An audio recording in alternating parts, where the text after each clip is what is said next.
Chapter 11. Dozmary Mine. Alex walked through Port Talon, past the Fisherman's Arms Tavern and up the cobbled street toward the library. It was the middle of the afternoon, but the village seemed to be asleep, the boats bobbing in the harbor, the streets and pavements empty. A few seagulls wheeled lazily over the rooftops, uttering the usual mournful cries. The air smelled of salt and dead fish.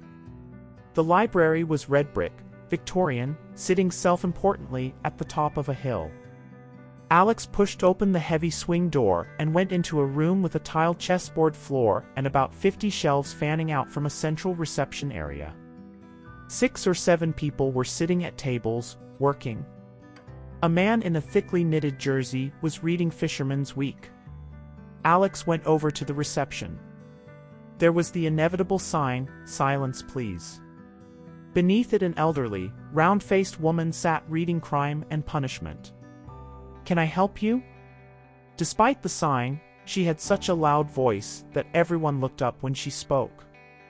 Yes, Alex had come here because of a chance remark made by Herod Sale. He had been talking about Ian Ryder. Spent half his time in the village. In the port, the post office, the library. Alex had already seen the post office, another old-fashioned building near the port. He didn't think he'd learn anything there. But the library? Maybe Ryder had come here looking for information. Maybe the librarian would remember him. "I had a friend staying in the village," he said. "I was wondering if he came here. His name's Ian Ryder. Ryder with an I or a Y. I don't think we have any Ryders at all." The woman tapped a few keys on her computer, then shook her head. "No. He was staying at Sale Enterprises," Alex said. "He was about 40, thin, fair-haired. He drove a BMW. "Oh yes." The librarian smiled. "He did come here a couple of times. A nice man. Very polite. I knew he didn't come from around here. He was looking for a book." "Do you remember what book?" "Of course I do. I can't always remember faces, but I never forget a book. He was interested in viruses." "Viruses?" "Yes. That's what I said. He wanted information. A computer virus. This might change everything." A computer virus was the perfect piece of sabotage, invisible and instantaneous. A single blip written into the software and every single piece of information in the Stormbreaker software could be destroyed at any time. But Herod Sale couldn't possibly want to damage his own creation. That would make no sense at all. So maybe Alex had been wrong about him from the very start. Maybe Sale had no idea what was really going on. "I'm afraid I couldn't help him," the librarian continued. "This is only a small library and our grant's been cut for the 3rd year running." She sighed. "Anyway, he said he'd get some books sent down from London. He told me he had a box at the post office." That made sense too. Ian Ryder wouldn't want information sent to Sale Enterprises, where it could be intercepted. "Was that the last time you saw him?" Alex asked. "No. He came back about a week later.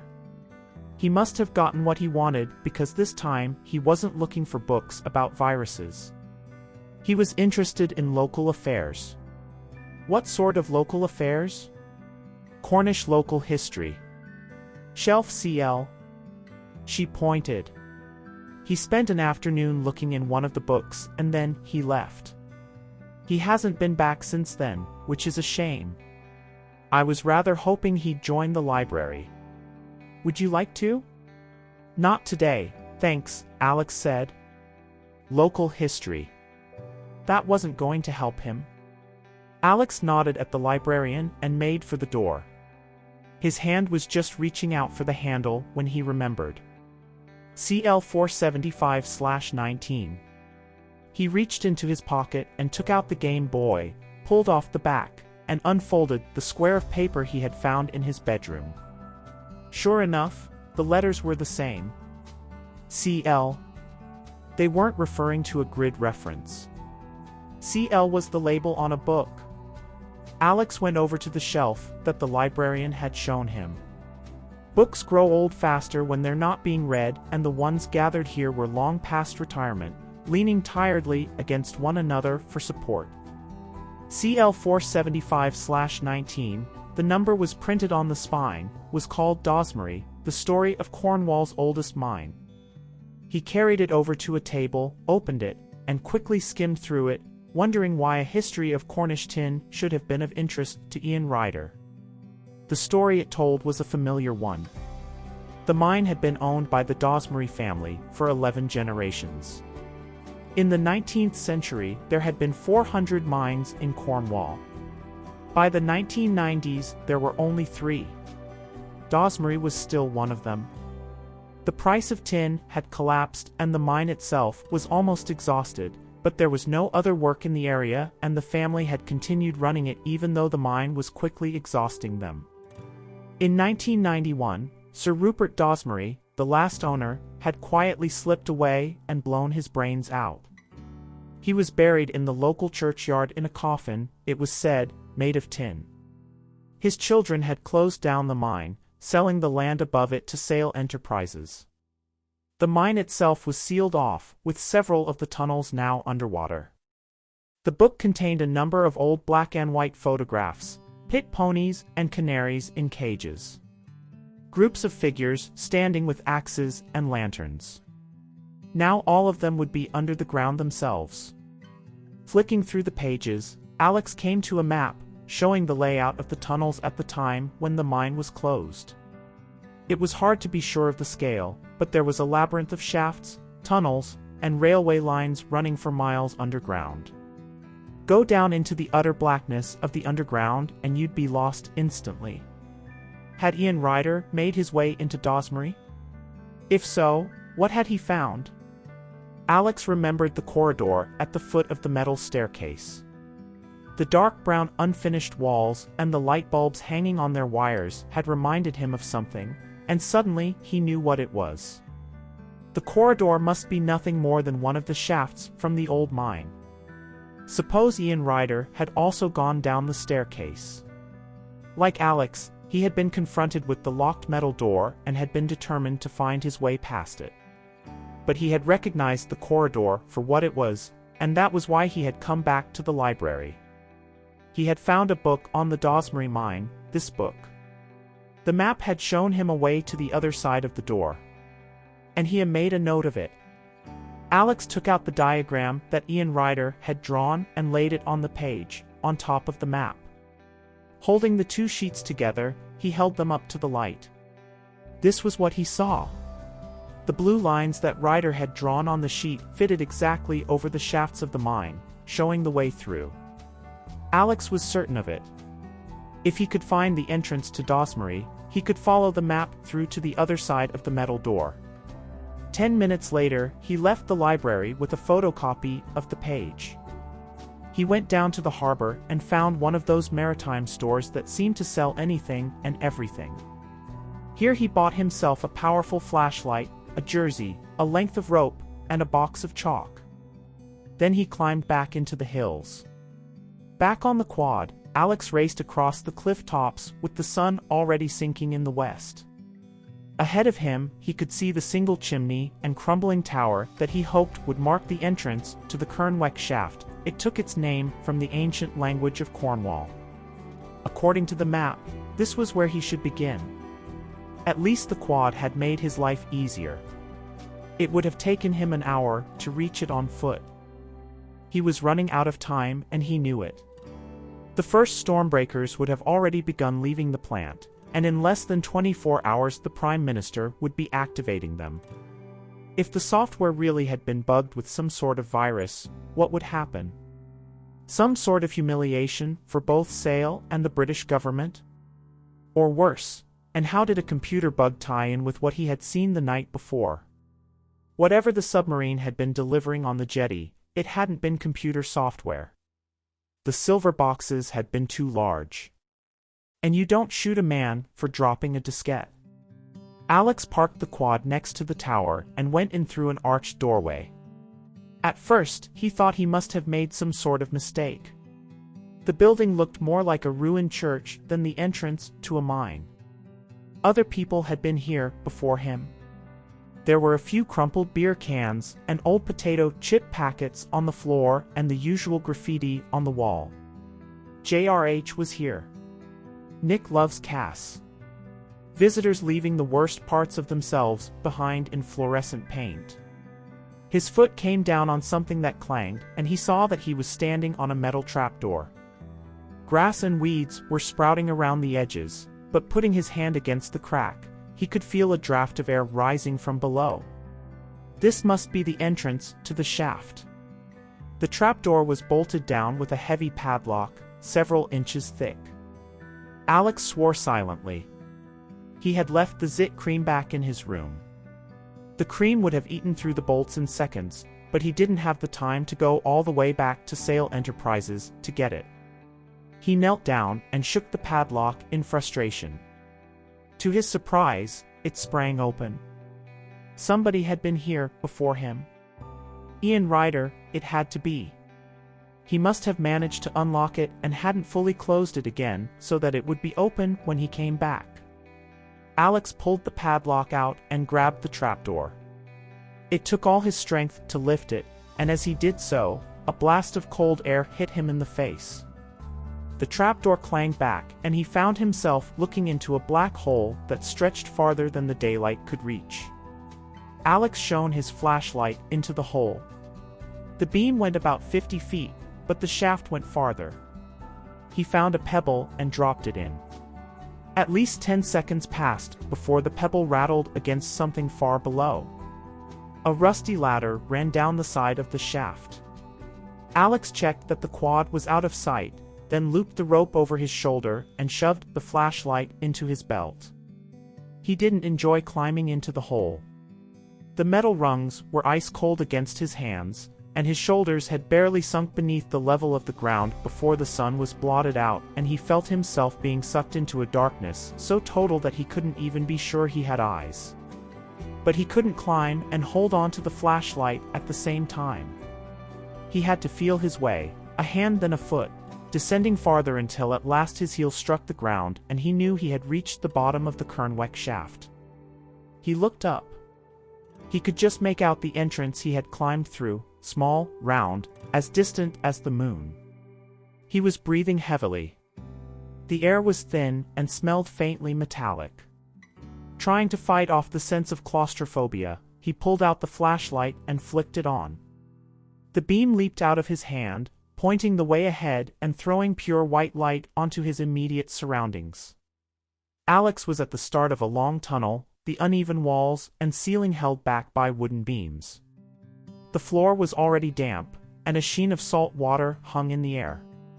It was cold in the mine. He had known it would be, and before he moved, he pulled on the jersey he had bought, then chalked a large X on the wall. That had been a good idea too. Whatever happened down here, he wanted to be sure he could find the way back. At last he was ready. He took 2 steps forward, away from the vertical shaft and into the start of the tunnel, and immediately felt the weight of the solid rock, the soil, and the remaining streaks of tin bearing down on him. It was horrible here, like being buried alive, and it took all his strength to force himself on. After about 50 paces, he came to a second tunnel, branching off to the left. He took out the photocopied map and examined it. According to Ian Ryder, this was where he had to turn off. He swung the flashlight around and followed the tunnel, which slanted downward, taking him deeper and deeper into the earth. There was absolutely no sound in the mine apart from his own rasping breath, the crunch of his footsteps, and the quickening thud of his heart. It was as if the blackness was wiping out sound as well as vision. Alex opened his mouth and called out, just to hear something. But his voice sounded small and only reminded him of the huge weight above his head. This tunnel was in bad repair. Some of the beams had snapped and fallen in, and as he passed, a trickle of gravel hit his neck and shoulders, reminding him that the Dozmary mine had been kept locked for a reason. It was a hellish place. It could collapse at any time. The path took him ever deeper. He could feel the pressure pounding in his ears as the darkness grew thicker and more oppressive. He came to a tangle of iron and wire, some sort of machine, long ago buried and forgotten. He climbed over it too quickly, cutting his leg on a piece of jagged metal. He stood still for a few seconds, forcing himself to slow down. He knew he mustn't panic. He forced himself to think. If you panic, you'll get lost. Think what you're doing. Be careful. One step at a time. Okay. Okay, he whispered the words to reassure himself, then continued forward. Now he emerged into a sort of wide circular chamber, formed by the meeting of 6 different tunnels, all coming together in a star shape. The widest of these slanted in from the left with the remains of a railway track. He swung the flashlight and saw a couple of wooden wagons that must have been used to carry equipment down or tin back up to the surface. Checking the map, he was tempted to follow the railway, which seemed to offer a shortcut across the route that Ian Ryder had drawn. But he decided against it. The map told him to turn the corner and go back on himself. There had to be a reason. Alex made another 2 chalk crosses, one for the tunnel he had left, another for the one he was entering. He went on. This new tunnel quickly became lower and narrower until Alex couldn't walk unless he crouched. The floor was very wet here, with pools of water rising up to his ankles. He remembered how near he was to the sea, and that brought another unpleasant thought. What time was high tide? And when the water rose, what would happen inside the mine? Alex suddenly had a vision of himself trapped in blackness with water rising up to his chest, his neck, over his face. He stopped and forced himself to think of something else. Down here, on his own, far beneath the surface of the earth, he couldn't make an enemy of his imagination.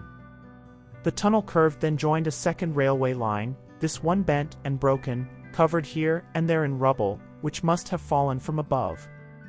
But the metallic tracks made it easier to move forward, picking up the reflection of the flashlight. Alex followed them all the way to a junction with the main railway. It had taken him 30 minutes, and he was almost back where he had started, but shining the flashlight around him, he saw why Ian Ryder had sent him the long way around. The shorter route had been blocked by a tunnel collapse.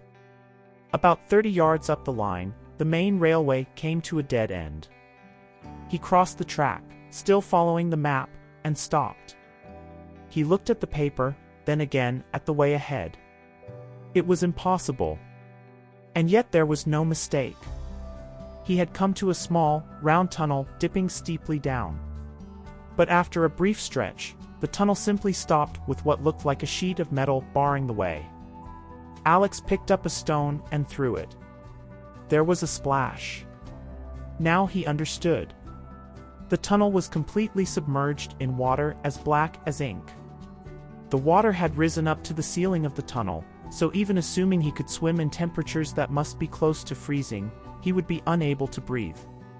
After all his hard work, after all the time he had spent underground, there was no way forward. Alex turned in frustration. He was about to leave, but even as he swung the flashlight around, the beam picked up something lying in a heap on the ground. He went over to it and leaned down. It was a diver's dry suit and it looked brand new. Alex walked back to the water's edge and examined it with the flashlight. This time he saw something else. A rope had been tied to a rock. It slanted diagonally into the water and disappeared. Alex knew what it meant. Ian Ryder had swum through the submerged tunnel. He had worn a dry suit and he had managed to fix a rope to guide him through. Obviously, he had planned to come back. That was why he had left the dry suit there. And why he had left the padlock open. Alex picked up the dry suit. It was too big for him, although it would probably keep out the worst of the chill. But the cold wasn't the only problem. The tunnel might run for 10 yards. It might run for 100. How could he be sure that Ian hadn't used scuba equipment to swim through? If Alex went down there, into the water, and ran out of breath halfway, he would drown. Again his imagination got the better of him. He could see himself, pinned underneath the rock in the freezing blackness. He couldn't imagine a worse way to die. He stood for a moment, holding the suit in his hands. Suddenly, everything seemed unfair. He had never asked to be here. He had been forced into this by M16, and he'd already done more than enough. There was nothing on Earth that would make him enter the blackness of the water. It was simply too much to ask. But Ian Ryder had swum through. Ian Ryder had done it all, on his own, and he had never stopped, not until the day they had killed him. And Alex had always assumed he was nothing more than a bank manager. He felt his resolve give way to anger. These people, Sale, Yasin, whoever, had snuffed out his uncle's life simply because it had suited them. Well, he didn't die for nothing. Alex would see to that. He pulled on the dry suit. It was cold, clammy, and uncomfortable. He zipped it up at the front. He hadn't taken off his street clothes, and that had perhaps helped. The suit was loose in places, but he was sure it would keep the water out. Moving quickly now, afraid that if he hesitated he would change his mind, Alex approached the water's edge. He reached out and took the rope in one hand. It would be faster swimming with both hands, but he didn't dare risk it. Getting lost in the underwater tunnel would be as bad as running out of air. The result would be exactly the same. He had to keep hold of the rope to allow it to guide him through. Alex took several deep breaths, hyperventilating and oxygenating his blood, knowing it would give him a few precious extra seconds. Then he plunged in. The cold was ferocious, a hammer blow that nearly forced the air out of his lungs. The water pounded at his head, swirling around his nose and eyes. His fingers were instantly numb. His whole system felt the shock, but the dry suit was holding, sealing in at least some of his body warmth. Clinging to the rope, he kicked forward. He had committed himself. There could be no going back. Pull, kick. Pull, kick. Alex had been underwater for less than a minute, but already his lungs were feeling the strain. The roof of the tunnel was scraping his shoulders, and he was afraid that it would tear through the dry suit and gouge into his skin as well. But he didn't dare slow down. Pull, kick. Pull, kick. The freezing cold was sucking the strength out of him. How long had he been under? 90 seconds? 100? His eyes were shut tight, but if he opened them there would be no difference. He was in a black, swirling, freezing version of hell. And his breath was running out. He pulled himself forward along the rope, scratching the skin off the palms of his hands. He had been swimming for almost 2 minutes, but it felt closer to 10. He had to open his mouth and breathe, even if it was water, and not air, that rushed into his throat. A silent scream exploded inside him. Pull, kick. Pull, kick. And then the rope tilted upward and he felt his shoulders come clear and his mouth was wrenched open in a great gasp as he breathed air and knew that he had just made it. But made it to where? Alex couldn't see anything. He was floating in utter darkness, unable to see even where the water ended. He had left the flashlight on the other side, and he knew that even if he wanted to, he didn't have the strength to go back. He had followed the trail left by a dead man. It was only now that he realized it might lead only to a grave.